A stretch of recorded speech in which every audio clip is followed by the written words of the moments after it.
Memories of the past. The present moment is in the now. A flood of memories from the past enters the mind of the words or actions we should or shouldn't have done. Self-esteem declines and inclines at the same time as chills runs down the spine, making one feel uncomfortable. A trance is called upon the conscious mind, making the mind blank and not in the present. Time flies by in seconds as the conscious tries to make sense what's happening. The eyes staring into space as if we're dead.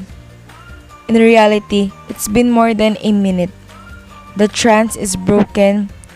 Reality is back. Memories of now replace the ones of the past.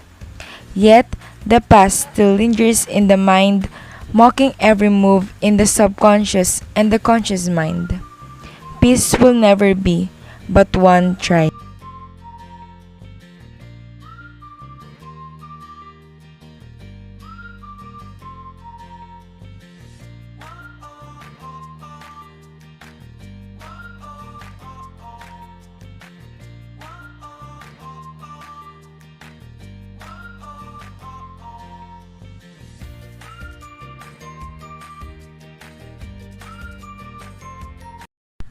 Magmulat sa pool pa lamang, hindi gusto ng tao na mag-isa. Kaya nga pinakausap ni Adan sa ating Diyos na bigyan siya ng kabiyak. At binigay naman ang ating Diyos na galing sa kanyang tagiliran si Eva bilang kanyang kapares. Ngunit alam naman natin paano nagtapos ang kanilang istorya. Pero sa mundo na walang katiyakan, ano kaya ang hawak ng kinabukasan? Panalangin ko sa habang buhay, makapiling kang makasama ka, yan ang panalangin ko. At hindi papayag ang pusong ito, mawala ka sa aking piling, mahal ko iyong dinggin. Wala nang iba sa mas mahalaga sa tamis sa tulad ng pag-ibig natin dalawa. At sana na may makikinig ka kapag aking sasabihin, minamahal kita.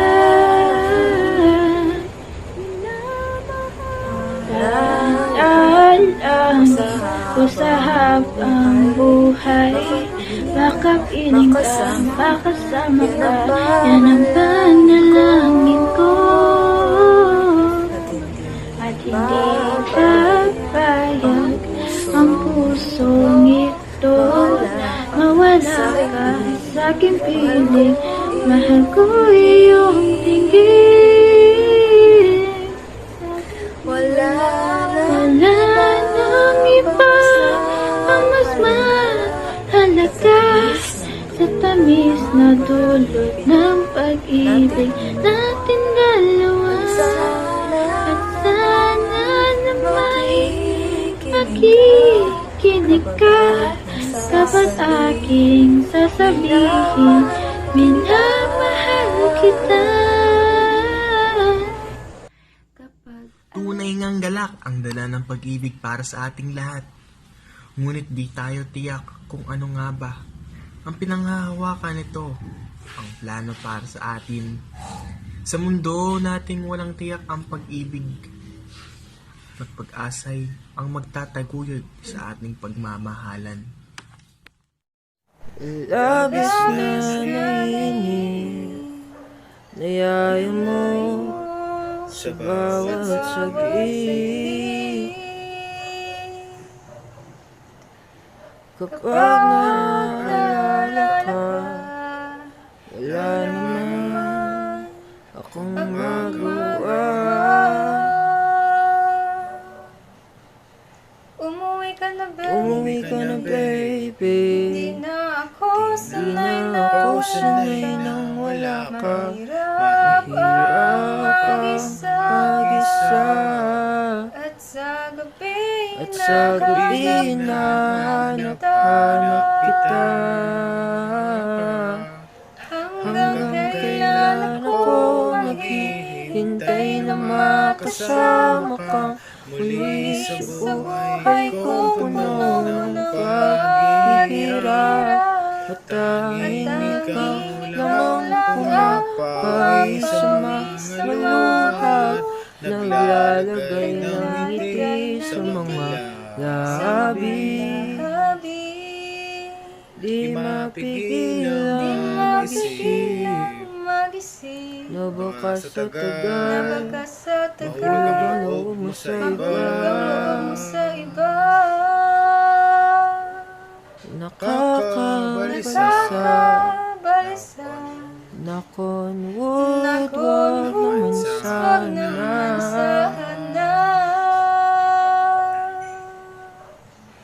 Umuwi ka na, baby. Di na ako sanay na wala ka. Mahirap ang mag-isa. At Sa sa gabi gabi hinahanap kita. Hanggang kailan ako maghihintay na makasama ka muli. Buhay kong puno ng paghihirap. At tanging ikaw lang ang pumapawi sa mga luha, naglalagay ng ngiti sa mga labi. Umuwi ka na, baby. Umuwi ka na, baby. Umuwi ka na, baby. Umuwi ka na, baby. Umuwi ka na, baby. Umuwi ka na, baby. Umuwi ka na, baby.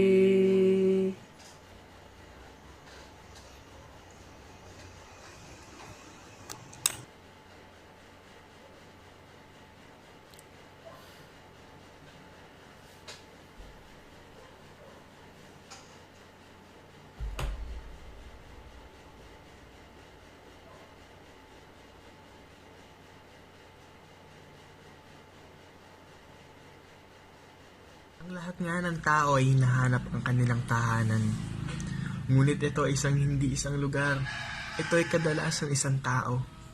Tao na nagpaparamdam sa kanila na sila ay may halaga, mahal at aalagaan. Ito ay inaasam ng lahat. Ngunit hindi lahat ay nahahanap ito. Ilang awit pa ba ang aawitin, o giliw ko? Ilang ulit pa ba ang uulitin, o giliw ko?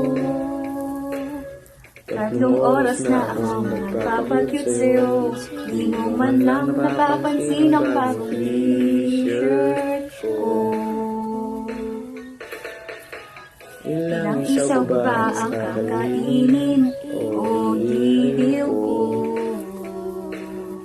Ilang tansan pa ba ang iipunin, o giliw ko? Gagawin ko ang lahat, hindi ang kisis mo. Huwag mo lang ipagkait ang hinahanap ko. Sagutin mo lang ako, aking sasay, walang humpay na ligaya. At asahang iibigin ka sa tanghali, sa gabi at umaga. Huwag ka sanang magtanong at magduda, dahil ang puso ko'y walang pangamba. At tayo'y mabubuhay ng tahimik at buong ligaya.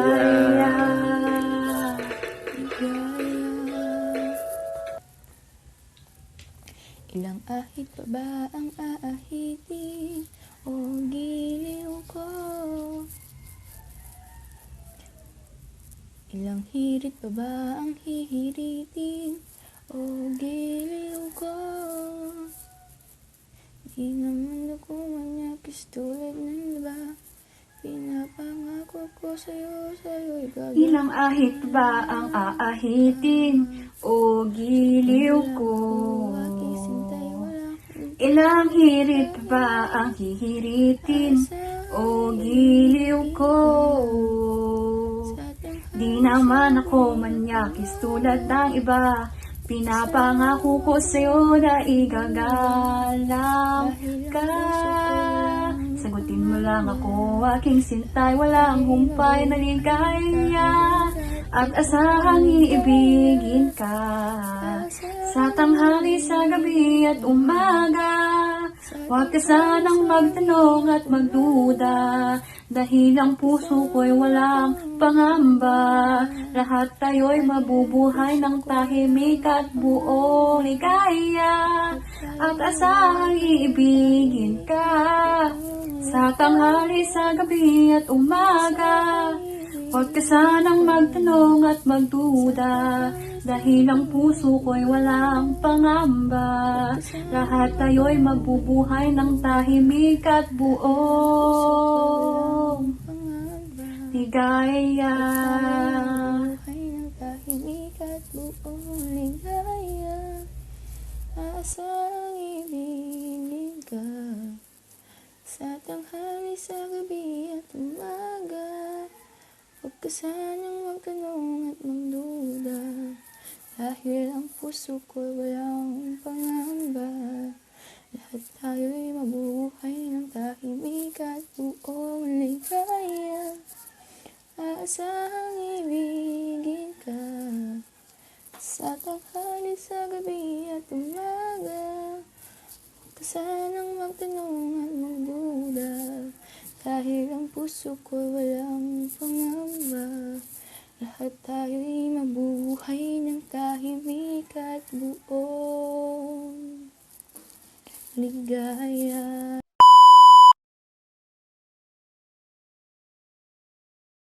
The United Nations plans to end world poverty by 2030. It's the first of 17 Sustainable Development Goals designed to make world fairer and safer and better place. But you have thought about what that actually means. Poverty is not being able to afford basic things like food, water, health care, or a safe home. You already have some ideas what that looks like, but poverty happens everywhere and it's not the same for anyone. Sometimes it affects entire countries and generation of families. Other people might suffer from situational poverties where it caused by a sudden event like illness or losing job, or systematic poverty caused by inequality or the discrimination. The main thing is poverty can affect anyone, anywhere, and right now a mass of 700 million people live on less than $1.90 a day. Think about the whole world, just 10 people. At least one of those people would have less than $2 a day to live on. Could you do that? So why just we print a big pile of money and give it away? Well, it's complicated. One of the reasons that poverty is such a big deal is because it can have many different causes. Imagine there's a natural disaster in your city. Damage to buildings might mean you would have a home. If business closed down, there would be less jobs and poor health care. Or sanitation could lead to a disease, which can choosing between paying for medicine or food. And poverty causes other problems. Not being able to afford a place to live on can lead to discrimination without a permanent address. It can be harder to access public service or open bank account. Poverty even forces someone young people to work instead of getting an education, and sometimes it's simple as no money, no food. You might think there will always be a poverty and just something we have to live with, but it's actually getting better. Since 1990, 1.1 billion people have moved out of poverty. That's about the like of population in Europe and the US combined. Government have invested in economic growth, charities have raised money and awareness through campaigns, and individuals come up with innovative new solutions like drought-resistant crops and inexpensive solar power. So what can you do about the poverty right now in your own? On this planet, we want zero hunger by 2030. What does it look like? It means access to nutritious food for everyone, starting with those furthest behind. From birth to childhood, adolescence, motherhood, at old age. And when times are tough for disaster strike, it means protecting our precious food supplies. But how can this be done? I grew in and consuming a variety of crops, investing in family farmers to grow more and better, and enrolled that storage to ensure food gets to market. So the 3 billion most vulnerable people can help themselves. The moment we waste one-third of all food produced, which costs our planet precious resources, over hunger and malnutrition cost our economy $3.5 trillion every year. The cost of creating ecosystem to fix hunger are less than one-tenth of the $270 billion each year. So it will be crazy not to get this done. We're already on our way, and if all us work together, after 9 years, there will be no more hunger. Narrow hunger you can just affordability, it's a reality. Principles of equity and equality have long been held in public health, and we see them ingrained in Sustainable Development Goal 3, which seeks to ensure healthy lives and promote well-being for all at all ages. Health is embedded throughout the 17 Sustainable Development Goals, and the one is SDG that is specifically devoted to health is broad and uses terms that are inclusive and relevant to all populations. The Health SDG is associated with 13 targets such as reducing maternal mortality, ending all preventable deaths of newborns and children under the 5 years of age, ending the epidemics of HIV, AIDS, tuberculosis, malaria, and other communicable diseases, reducing mortality from non-communicable diseases, having global deaths and injuries from road traffic accidents, and ensuring universal access to sexual and reproductive health care services. Since these targets were set in 2015, we as a global community have seen progress. If we look at maternal mortality alone, the number of maternal deaths per 100,000 live births dropped by around 38% worldwide. And yet we know that still every day approximately 810 women die from preventable causes related to pregnancy and childbirth, and that there are vast differences in the numbers of women dying both between regions and within countries. 94% of maternal deaths occur in low and lower middle income countries.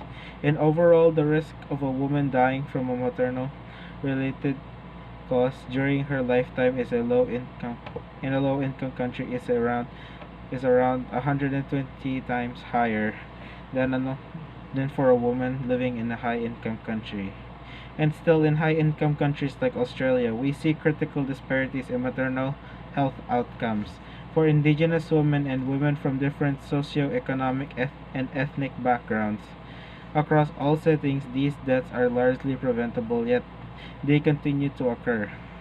Why? In the contrast to the improvements in maternal mortality, there are other SDG 3 targets where not only is there no improvement, the situation is getting worse. For example, the number of people dying from or whose quality of life is reduced by chronic diseases such as heart disease, cancer, and mental ill health is rapidly increasing globally. Over 70% of all deaths today are due to chronic diseases. In Australia, it is nearly 90% with aging and rapidly urbanizing population. and increasing threats to food and water security due to climate change. Chronic diseases will continue to be the major cause of deaths and disability, but again, the impact of these conditions is not experienced equally across populations. Why is this so? The answer to each of these questions reveals a common truth underlying the priority global health issues highlighted by SDG 3. Our fundamental concerns equality and equity. High rates of maternal deaths are rooted in poverty, unequal access to health care, and harmful gender norms and relations which determine a woman's status in society. And undermine her power to make decisions for her own and other health. Chronic diseases are more prevalent in people who experience poverty, have lower education levels, disabilities, or who are otherwise marginalized. Vast majority of chronic diseases is highly preventable through achieving food security, health and safety to live, work, and play, accessing essential medication, limiting access to unhealthy products, and discouraging unhealthy behaviors. Globally, COVID-19 has magnified existing inequalities, compromised the progress we have made towards the sustainable development, and undermined access to health care for many. The pandemic had highlighted again that the experience of health is different for different groups. So what can be done to promote well-being for all at all ages? We must understand what determines a person or community's experience of health and provide the supports and resources necessary to overcome those factors that undermine health and enhance those that are health promoting. This applies an equity lens to all that we do. Ensuring equity means that all people are provided with the support they need dependent on their particular circumstances. We need to support all people to obtain good health, not just those who can afford it. This is not simply about ensuring everyone receives the same quantities of resource. Distributing the same amount of resources is known as equality. However, some people are much further away from reaching the goal of good health.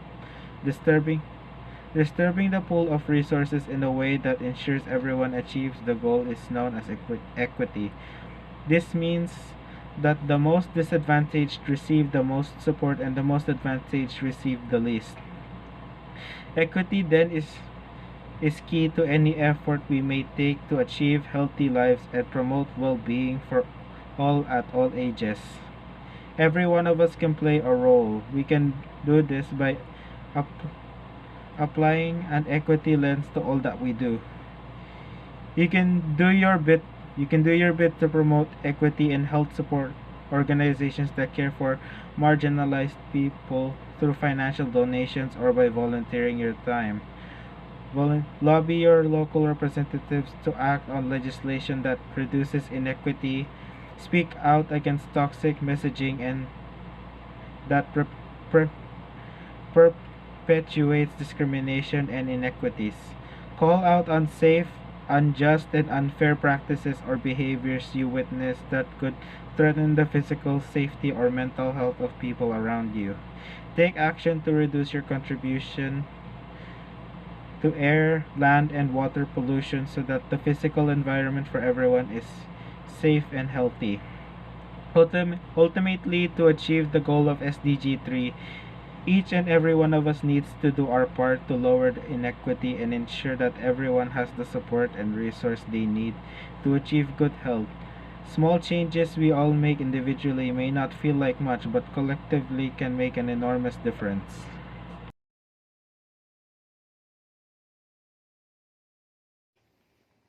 Sustainable Development Goal number 4, Quality Education. Since 2000, there has been enormous progress in achieving the target of universal primary education. The total enrollment rate in developing regions reaches 91% in 2015. and the worldwide number of child out of school has dropped by almost half. There has also been a dramatic increase in literacy rates, and many more girls are in school than ever before. These are all remarkable success. Progress has also been tough in some developing regions due to high levels of poverty, armed conflicts, and other emergencies. In Western Asia and North Africa, ongoing armed conflict has seen an increase in the number of child out of school. This is a worrying trend, while Sub-Saharan Africa made the greatest progress in primary school enrollment along all developing regions, from 52% in 1990s up to 78% in 2012. Large disparities still remain.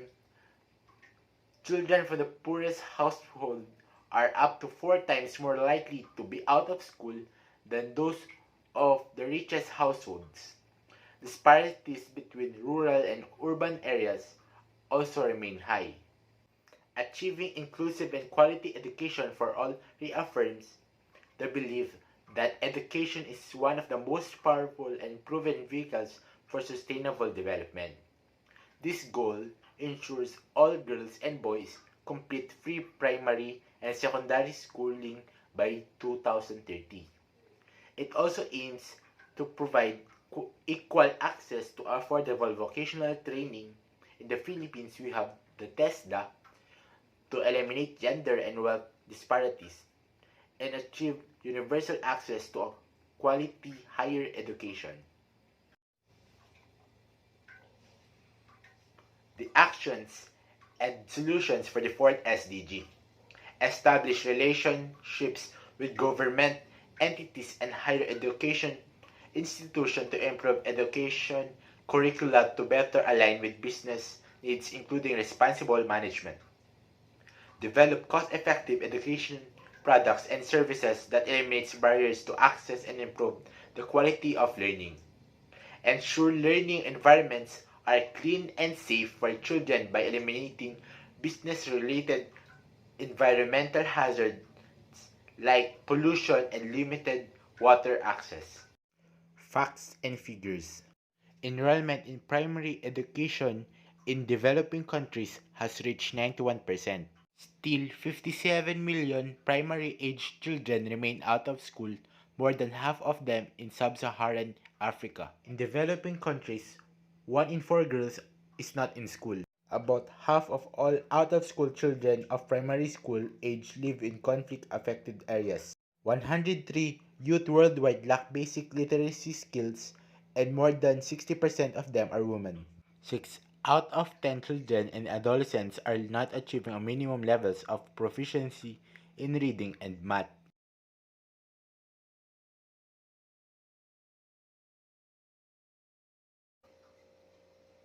Sustainable Development Goal number 5, Gender Equality. Ending all discrimination against women and girls is not only a basic human right, it's crucial for a sustainable future. It's proven that empowering women and girls helps economic growth and development. United Nations Development Program has made gender equality central to its work, and we've seen remarkable progress in the past 20 years. There are more girls in school now compared to 15 years ago, and most regions have reached gender parity in primary education. But although there are more women than ever in the labor market, there are still large inequalities in some regions, with women systematically denied the same work rights as men. Sexual violence and exploitation, the unequal division of unpaid care and domestic work, and discrimination in public office all remain huge barriers. Climate change and disasters continue to have a disproportionate effect on women and children, as do conflict and migration. It is vital to give women equal rights, land and property, sexual and reproductive health, and to technology and the internet. Today, there are more women in public office than ever before, but encouraging more women leaders will help achieve greater gender equality. Gender equality is a fundamental and inviolable human right, and women's and girls' empowerment is essential to expand economic growth, promote social development, enhance business performance. The full incorporation of women's capacities into labor forces would add percentage points to most national growth rates, double digits in many cases. Further, investing in women's empowerment produces the double dividend of benefiting the women and children, and is pivotal to the health and social development of families, communities, and nations. Facts and figures. Women earn only 77 cents for every dollar that men gets for the same work.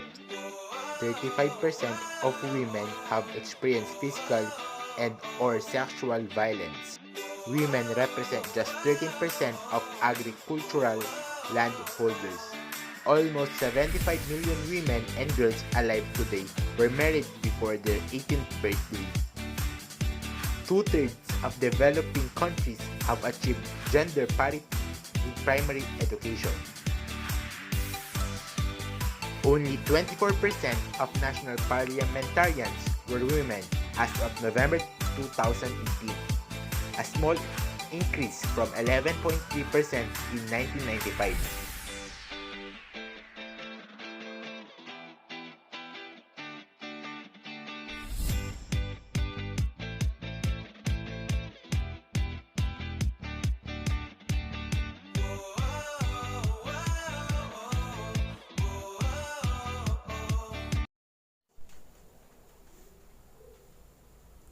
Ensuring availability and sustainable management of water and sanitation for all.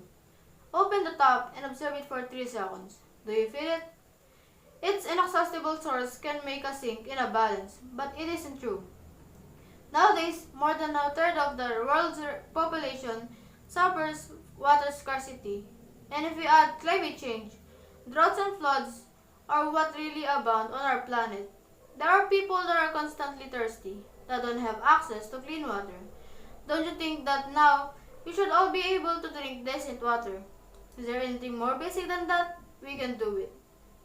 Central Cohening is a reference that facilitated and improved the life of many people, since 1 out of 6 transport 20 liters a day in a distance of 8 kilometers every day. Cynthia made use of her talent to design a system that helps them push water instead of loading it, which saves health and time. Her invention has achieved a wide popularity in Southeast Asia to Central America, stopping inequality that regulated women from occupying the stocks. You can also contribute from home in a million ways. 1. Never throw away oil in the sewage. 1 liter contaminates 1,000 liters of water. Take it to the recycling post and organize a common collection with your neighbors and work colleagues. 2. Save water at home. Put on the dishwasher only when it's full.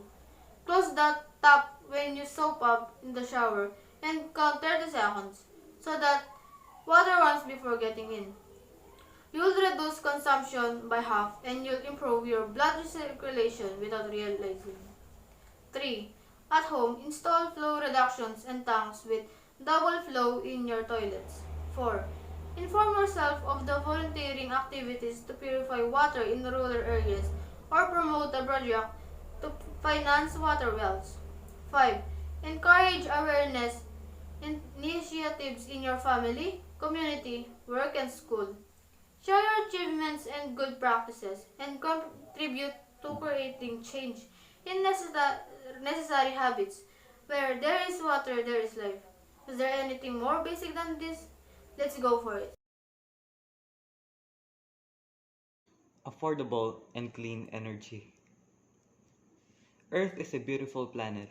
Everyone wants to protect it. But with more and more people living here, the demand for energy is rising. The United Nations has made it a priority to make affordable electricity and clean energy accessible to everyone by 2030, so we can do simple things like cook food to sustain ourselves and our families, and extraordinary things like exploring the outer space with minimal impact in the world around us. Electricity was invented in the 1800s. It sparked a transformation for millions of people around the world and revolutionized how they lived. But 1.2 billion people still don't have access to electrical energy. For them, life is a challenge. But new clean energies like solar power, which converts sunlight into energy, and wind turbines, which converts kinetic energy, are making it easier and more sustainable to supply and access electricity. It is imperative that we continue to invest in renewable energies, not just for ourselves, but for the health of the earth too. For centuries, mankind has mined the earth for fossil fuels like crude oil and coal to manufacture and power transportation. But when consumed, fossil fuels emit dangerous toxins that contribute towards climate change by increasing the temperature of Earth's atmosphere, and our harnessing of nuclear power has proved catastrophic, as evidenced by the Fukushima disaster in 2011. Our reliance on these kinds of energies has had consequences, but it is possible to reverse some of the damage we've done. Progress is being made. Between 1990 and 2010, the number of people with access to electricity was increased by 1.7 billion in California alone. There are more than 242,000 solar projects throughout the state, and cool new technologies are helping us generate 20% of the global power from renewable sources. In the city of London, the body heat of commuters is being harvested and used to heat homes. Did you know that the vibrations produced when the revelers hit the dance floor can be stored and transformed into clean energy in special tiles using piezoelectric harvesting technologies? We can all be part of a solution to generate a revolution in energy production and consumption by 2030. What does decent work mean? Decent work means opportunities for everyone to get work that is productive and delivers a fair income, security in the workplace, and social protection for families. Better profession for personal development and social intelligence promote development-oriented policies that support productive activities, decent job creation, entrepreneurship, creativity, and innovation, and encourage that information and growth of micro, small, and medium-sized enterprises, including through access to financial services as the process of achieving the 17 goals gains momentum, putting decent work and strengthening social protection are currently to achieving global prosperity. Decent work transforms society for the better, driving development that is more equality, inclusive, sustainable.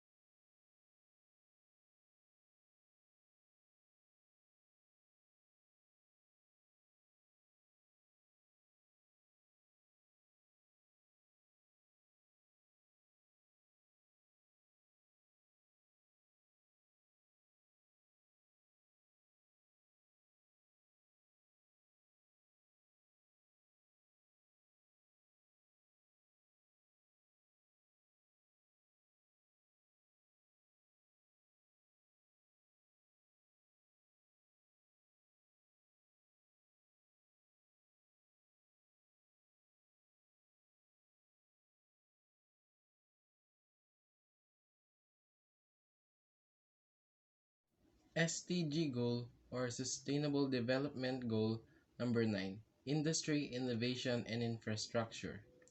Inclusive and sustainable industrialization together with innovation and infrastructure can unleash dynamic and competitive economic forces that generate employment and income. They play a key role in introducing and promoting new technologies, facilitating international trade, and enabling the efficient use of resources. However, the world still has a long way to go to fully tap this potential. At least, developed countries, in particular, need to accelerate the development of their manufacturing sector if they are to meet the 2030 target and scale up investment in scientific research and innovation. Global manufacturing growth has been steadily declining even before the outbreak of COVID-19 pandemic. The pandemic is hitting manufacturing industries hard and causing disruption in global value chains and the supply of products. Innovation and technological progress are key to finding lasting solutions to both economic and environmental challenges, such as increased resource and energy efficiency.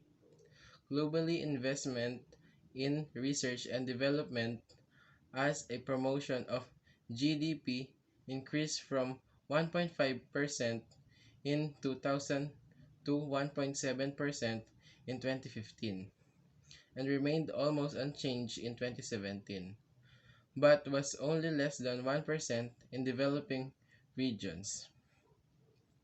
In terms of communications infrastructure, more than half of the world's population is now online, and almost the entire world population lives in an area covered by a mobile network. It is estimated that in 2019, 64.5% were covered by at least a 2G network.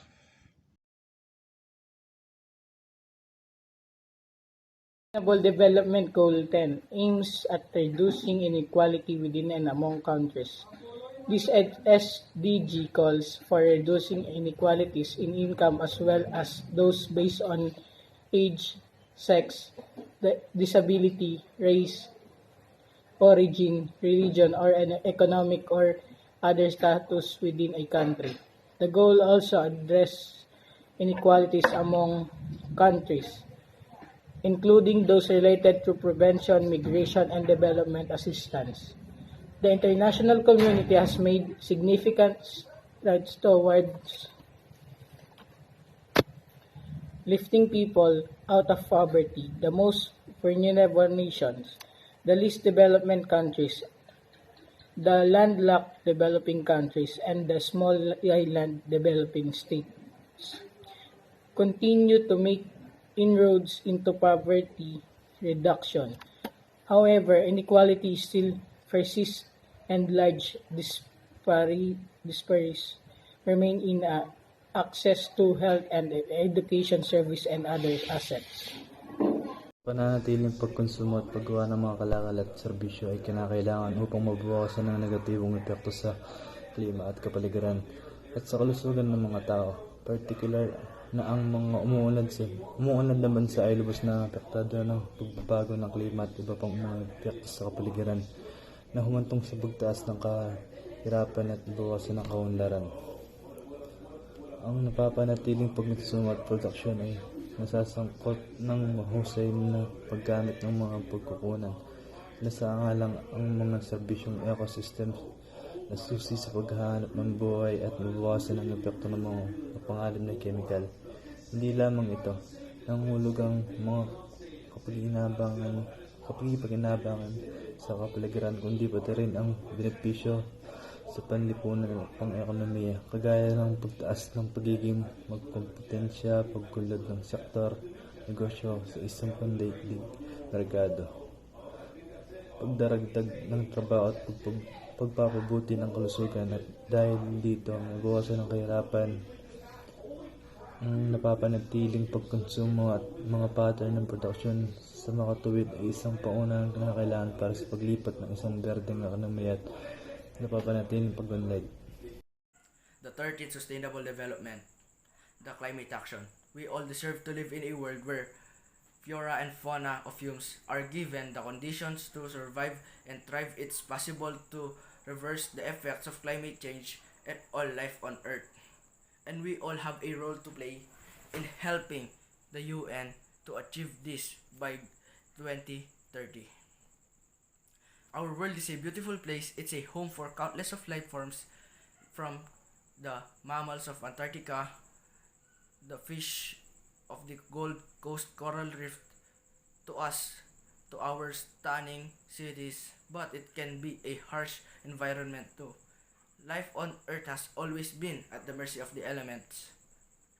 Natural disasters like floods can wash away all the ecosystems. Forest fires lay waste to swaths of land. Hurricanes and earthquake level settlements are making living incredibly precocious. These natural processes have created and shaped the land from millennia, but study shows that the rising temperature in Earth atmospheres are making natural disasters like this much more frequent and more severe. Global warming is a man-made modern phenomenon. It began with the Industrial Revolution. New machines automated tasks and helped business owners make a lot of money. But because they relied on burning fossil fuels to function, factories dotted throughout the land churned out the clouds of poisonous gases and changed the delicate balance of the Earth's atmosphere. Since then, climate change has been exacerbated by growing the global population.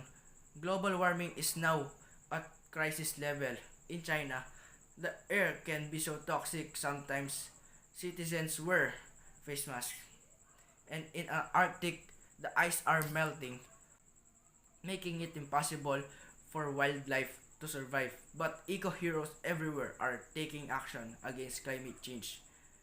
In the US car manufacturers, General Motors is now working partnership with the government to tackle climate change. It was one of the first signatories of the American Business Act and is investing heavily in electrification, thereby helping to cut down on greenhouse gas emission. Architects around the world are creating eco-friendly houses and reducing their carbon footprints by replacing harmful concrete with natural materials like mud bricks and recycled shipping containers.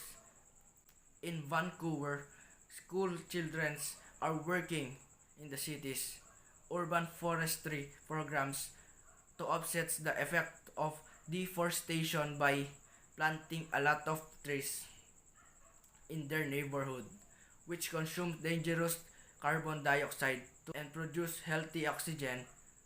Together, we can create a safe, resilient, and sustainable future for everyone. Life below water. The world oceans, their temperature, chemistry, currents, and life drive global system that make the Earth habitable for humankind. How we manage this vital resource is essential for humanity as a whole and to counterbalance the effect of climate change. Over 3 billion people depends on marine and coastal biodiversity for their livelihoods. However, today we are saying 30% of the world fish stocks overexploited, reaching below the level at which they can produce sustainable yields. Ocean also absorb about 30% of the carbon dioxide produced by human. And we are seeing a 26% rise in ocean acidification since the beginning of the Industrial Revolution. Marine population, an overwhelming majority of which come from land-based sources, is reaching alarming levels with an average 13,000 pieces of plastic litter to be found on every square kilometer of ocean. Healthy oceans insist are essential to our existence. They cover 70% of our planet, and we are really on them for food, energy, and water. Yet, we have managed to do tremendous damage to these precious resources. We must protect them by eliminating pollution and overfishing and immediately start to responsibly manage and protect marine life around the world. Everyone can help to make sure that we meet the global goals. Use this target to create action to conserve and sustainably use the ocean. Reduce marine pollution. By 2025, prevent and significantly reduce marine pollution of all kinds, in particular from land-based activities including marine debris and nutrient pollution. Sustainable fishing.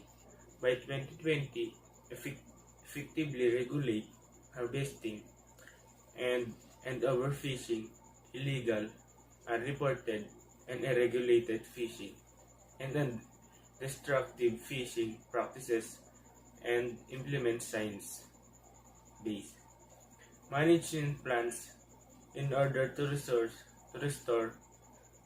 fish stocks in the shortest time feasible, at least to level that can produce maximum sustainable yield as determined by their biological characteristics. Protect and restore ecosystems. By 2020, sustainably manage and protect marine and coastal ecosystem to avoid significant adverse impacts, including by strengthening their resilience and take action for their restoration in order to achieve healthy and productive oceans. Reduce oceans acidification. Minimize and address the impacts of ocean acidification, including through enhanced. Hey, what is mean by life on land? Sustaining life on land means preserving and restoring terrestrial biodiversity and ecosystem such as a forest, wetlands, grasslands, drylands, and mountains by halting deforestation, fragmentation, and overgrazing, reversing desertification and land degradation. What is the importance of life on land? Protect, restore, and promote sustainable and halt reverse land degradation and halt biodiversity loss.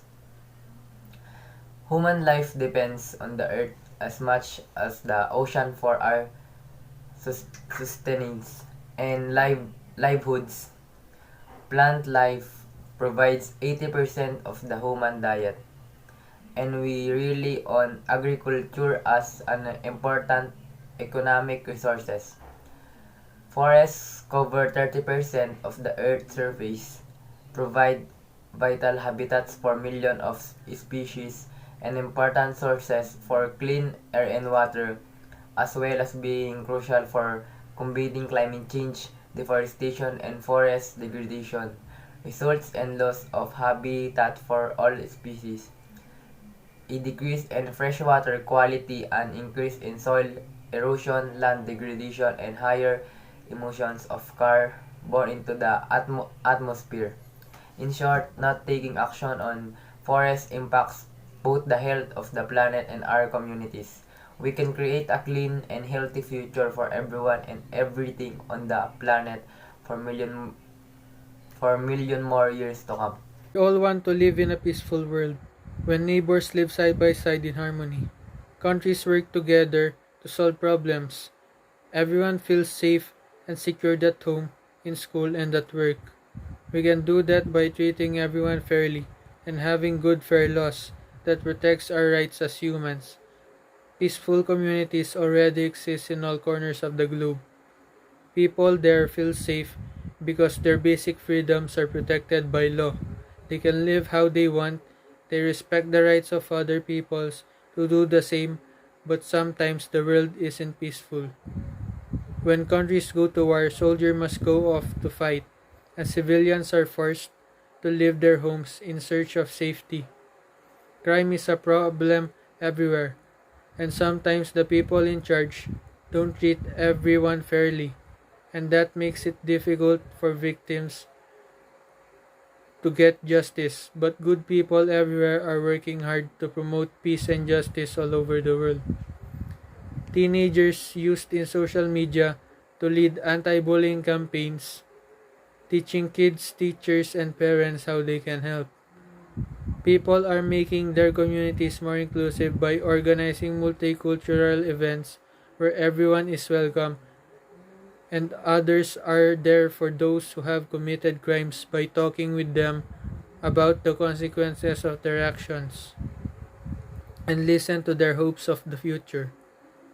Because when there's peace and justice in the world, we can all live the People are more effective when they work together.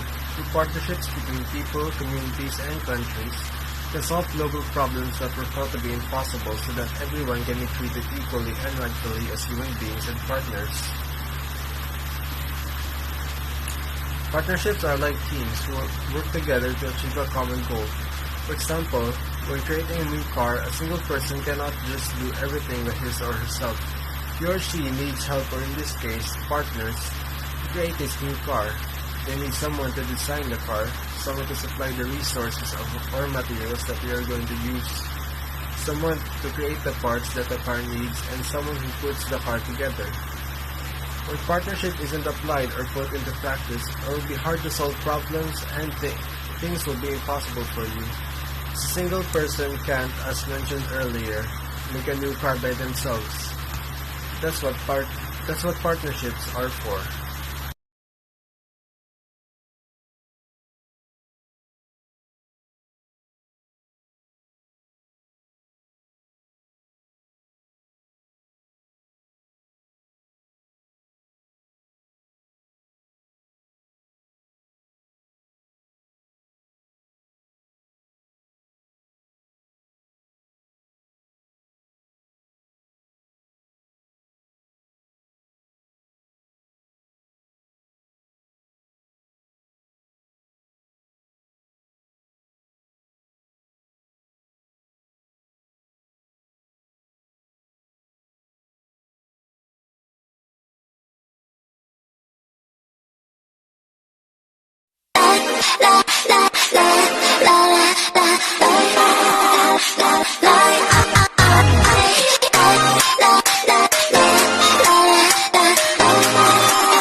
날카로운 숲을 둘러싼 얘긴 베일 속에 점점 더 깊은 hush 맘을 켜놔 이제 여긴 온통 어두운 밤하늘색 그림자조차 길을 잃게 해 넌 항상 love this skin 쉽게 즐기는 가벼운 일뿐이라도 왜 이렇게 못된 얘기로 자꾸 피해가려고만 하니 왜 터지는 헛빛빛빛 빨라지는데 너같지 않게 헛빛빛빛빛 꺼져 나를 볼 때 마지막 남은 순간까지 점점 다가오지 crazy 아찔하게 가는 rush of the light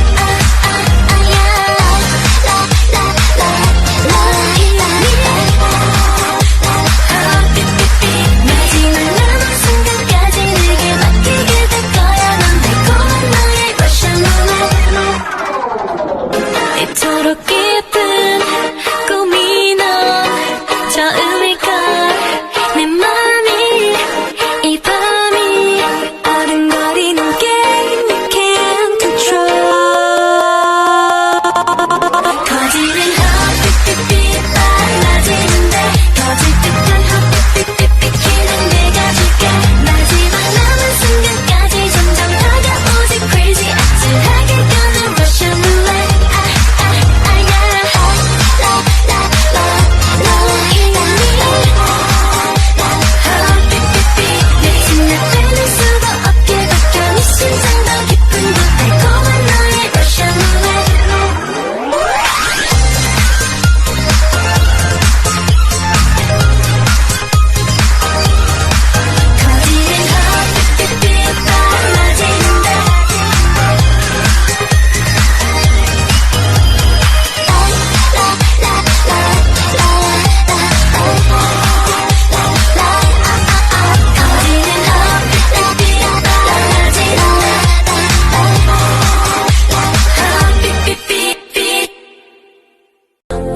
and tell me what fi do, where fi go, how fi dress. Me no papi show. Me a the star, so me a no fan of you. Do what me wanna follow you. Me nah itch up under no man.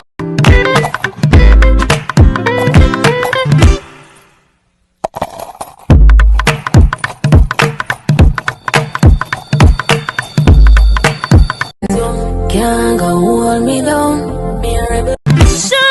Major day.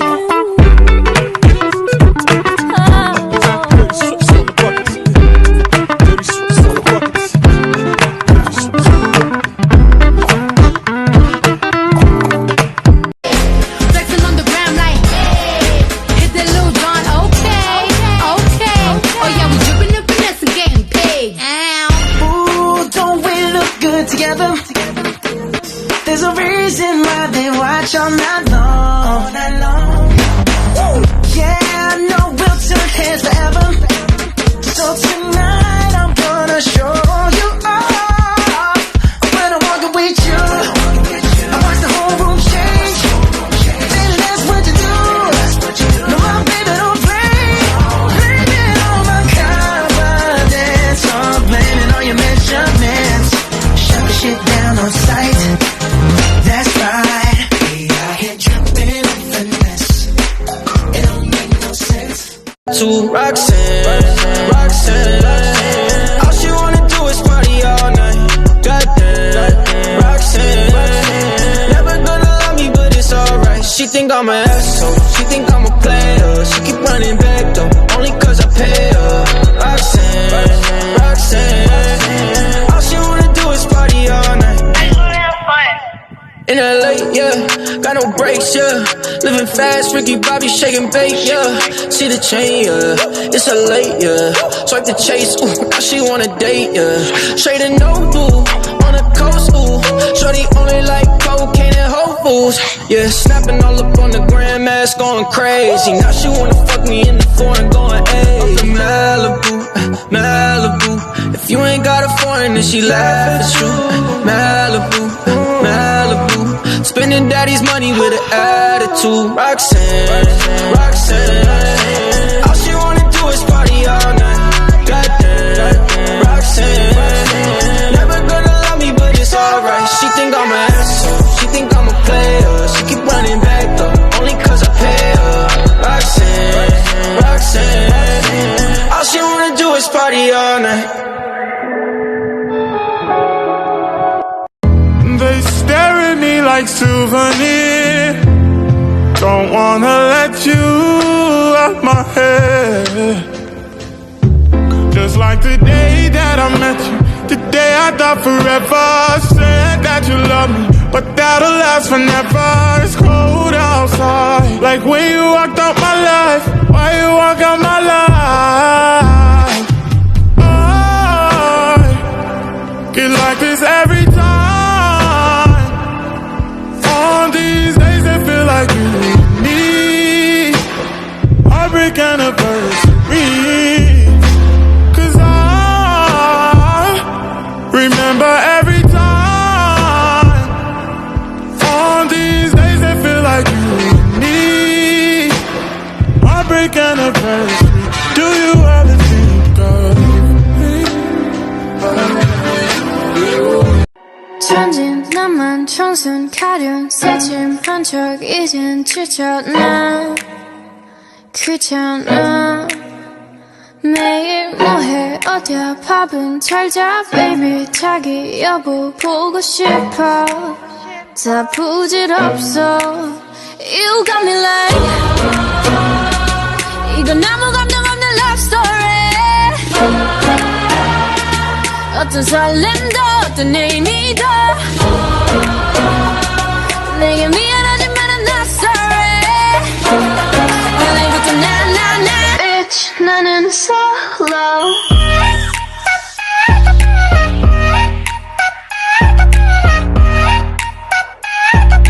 Bitch 나는 solo I'm going solo